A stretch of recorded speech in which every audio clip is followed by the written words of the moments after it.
Estudios experimentales. Como dijimos, hay estudios observacionales y experimentales. En relación a los estudios experimentales tenemos los estudios clínicos controlados, donde una droga experimental o un procedimiento es comparado con otro. Es más común, es más fácil detectar diferencias entre los tratamientos. También tenemos los estudios clínicos no controlados, donde una droga o procedimiento es experimentado, pero no comparado con otro tratamiento. Esto es menos común y la información que nos brinda es menos válida. Los estudios clínicos controlados pueden ser estudios con controles independientes, donde está el grupo experimental, recibe la droga experimental. El control recibe una droga estándar, la que normalmente se usa, o bien un placebo. Ambos reciben tratamientos al mismo tiempo. Los estudios experimentales controlados también pueden ser con asignación al azar. El poder para encontrar una causa es mayor cuando esta asignación es al azar. Que sea el azar, que puede ser, hay una palabra americana, la randomización, que se ha hecho, se ha hecho en español. El random es randomizado. O la palabra en español es aleatorizados. Luego tenemos también los estudios con asignación al azar, introducen, sin asignación al azar, introducen vicios.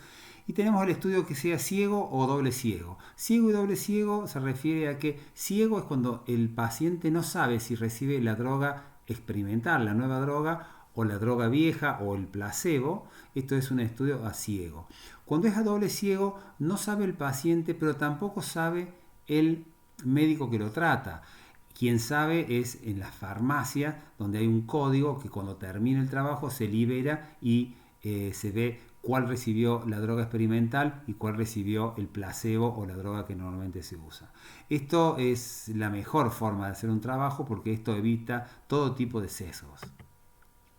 Aquí podemos ver cómo funciona un estudio randomizado con asignación al azar, donde acá tenemos sujetos que cumplen los criterios de inclusión. Lo primero que nosotros cuando escribimos, lo vimos en la clase anterior, tenemos criterios de inclusión.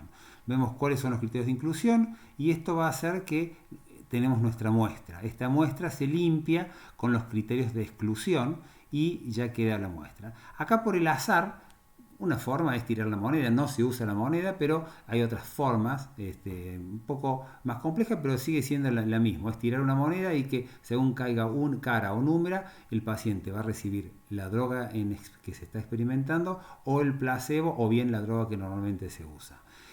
Así tendríamos un grupo con sujetos experimentados y un grupo con controles. Acá empieza la intervención, acá se le da la droga experimental o el placebo y al cabo de un tiempo vamos a tener los que siguieron con la enfermedad, los que se curaron y en el grupo control lo mismo, los que siguieron con la enfermedad o los que se curaron. Aquí se termina y se hace la estadística. Dentro de estos estudios experimentales tenemos estudios con autocontrol. O los mismos, aquí quiere decir que los mismos sujetos se los usa como controles y como experimentos. Este es un estudio muy interesante que cuando se puede hacer sería lo óptimo.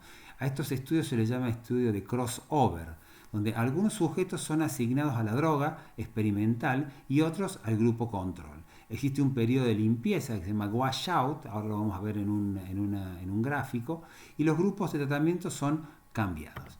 Es lo mismo, es el mismo tipo de estudio que habíamos visto, tenemos criterios de inclusión, tenemos una muestra, sujetos que van a recibir la droga en experimentación, sujetos que van a recibir el placebo o la droga que normalmente se usa, y acá van a tener unos la enfermedad o no. Este periodo de washout es que tiene que ser una droga que se limpie rápido del organismo y que no continúe actuando. Entonces, si tenemos esa característica, drogas que se limpian rápido, podemos cambiar. Entonces, los que habían recibido la droga experimental pasan a recibir el control y hacemos exactamente lo mismo, le damos la droga y los que habían recibido el control pasan a recibir la droga experimental, le damos la droga y vemos qué pasa. ¿Qué ocurre con esto? Acá la misma persona, el mismo paciente puede ser control y tratamiento. Entonces, al comparamos a la misma persona, lo cual hace que el trabajo sea las conclusiones que se saquen sean mucho mejores. Dentro de los tipos de estudios experimentales tenemos los estudios clínicos controlados.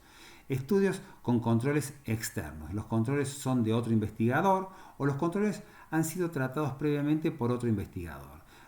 También tenemos controles históricos. Fíjense acá agarramos nuestros sujetos, le damos la droga y buscamos de otro investigador con el mismo protocolo qué resultados tuvo y podemos hacer nuestras estadísticas.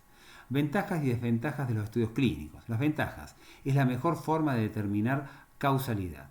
Es el menos viciado. Es el mejor para establecer eficacia. El randomizado es el más poderoso entre los estudios clínicos disponibles. Las desventajas es que lleva mucho tiempo y que son extremadamente caros. Siguiendo con esto, las ventajas de los estudios de cohorte. Cohorte, recordemos que son los estudios observacionales. Dentro de los observacionales son los mejores. Siempre recordemos que Framingham ha sido el estudio más importante de cohorte que se ha hecho en la historia de la medicina. Las ventajas: es el mejor diseño para estudiar la causa de una condición, los cursos de una enfermedad o los factores de riesgo. Las desventajas: se puede introducir muchos vicios, llevan mucho tiempo, son caros, no se puede establecer causalidad debido a que no hay intervención y que existen otros eventos que afectan el resultado. No es bueno para enfermedades raras. Siguiendo las ventajas y desventajas de los estudios de caso control. El caso control es un estudio observacional que empieza por la enfermedad y va hacia atrás, hacia el factor de riesgo. Las ventajas: es el mejor diseño para estudiar enfermedades raras o condiciones que se desarrollan en periodos prolongados. Es bueno para estudiar una hipótesis preliminar, es rápido, es barato. Desventajas: contiene muchos vicios y errores, depende de la historia clínica, es difícil encontrar grupos de controles adecuados. Esto de las historias clínicas no siempre están, ahora ha mejorado mucho y va a seguir mejorando con las historias clínicas electrónicas. ¿Qué pasa con los estudios de cross-sectional? Es el mejor diseño para estudiar la situación actual, el status quo de una enfermedad o condición. La desventaja: solo nos muestra un punto en el tiempo de la enfermedad o condición. Se puede mal entender si la pregunta se refiere a procesos de la enfermedad. Es difícil elegir un grupo control. Si se hace por cuestionario, puede que no tenga un buen nivel de respuesta o que la muestra no sea representativa. El tema de las encuestas, que se hacen mucho por estos estudios, es complejo. Debemos tener siempre un mínimo de respuestas y ahí es donde los estudios con encuestas se pueden no ser concluyentes a la hora de darnos resultados. Las ventajas y desventajas de la serie de casos o de case report.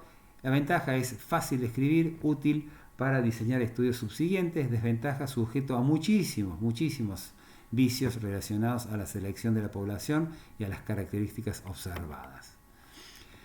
Diseño de estudio en una investigación clínica. El resumen: los estudios clínicos randomizados son los mejores, pero tienen un alto costo y llevan mucho tiempo. Los estudios observacionales bien diseñados son buenos para conocer la causa de la enfermedad. Los estudios de cohorte son los mejores para estudiar la progresión de la enfermedad o los factores de riesgo. Recordemos, cohortes son estudios observacionales, van del factor de riesgo hacia la enfermedad y dentro de los observacionales son los más precisos. Los estudios de caso y control son los más rápidos y baratos. Se hacen con las historias clínicas, pero empezamos desde el final, desde la enfermedad, y vamos con la historia clínica hacia atrás para ver los factores de riesgo. Los estudios de cross-sectional nos hablan de la condición actual de la enfermedad en un punto en el tiempo. Los estudios de series de casos solo se usan para formular preguntas de estudios que van a venir después, estudios posteriores. Gracias.